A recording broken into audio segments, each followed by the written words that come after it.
তারাই হলো এই জগতের সুখী, তাদেরকে দুঃখ কখনো কষ্ট দিতে পারে না, দিতে পারে না। যে কারণে আমরা 1-2-4 বছর হরিনাম জপ করলেই বা বাবাজি সেজে কখনো বলি যে আমার মতো আর হয়তো ভক্ত নেই।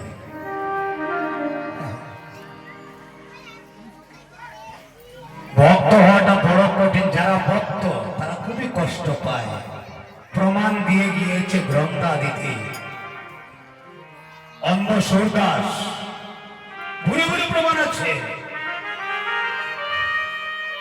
সুদামা যার বন্ধু স্বয়ং কৃষ্ণ।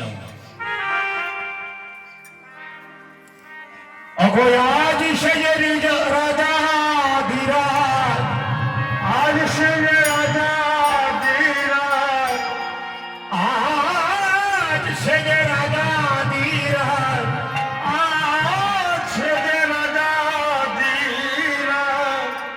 নজরুল ইসলাম, যাকে আমরা জানি তিনি একজন মুসলমান, কিন্তু না হিন্দু তিনি, না মুসলমান তিনি। তিনি ঈশ্বরের একজন প্রেরিত একজন ভক্ত বলতে পারে। নজরুল ইসলাম যেগুলো কৃষ্ণ সম্বন্ধে কীর্তন বেঁধে গিয়েছে, চিন্তা করলে মাথা ঘুরে যায়।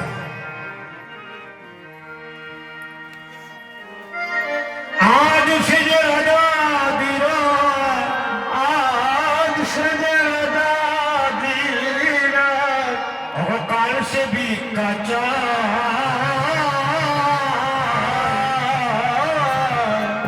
কাহার সমান নাহি জয়, চিরদিন তাহার সমান নাহি জয়। চিরদিন কাহার সমান নাহি জয়,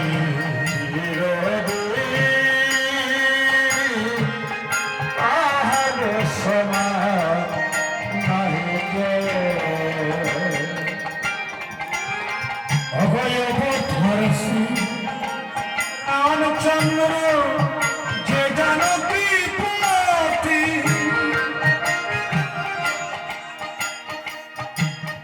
অবতার শ্রীরামচন্দ্র যে জানকী পতি, অবতার হল বনবাসী, রাবণ করে দুর্গতি। আর হলো বনবাসী, রাবণ কর্ম দুর্গতি।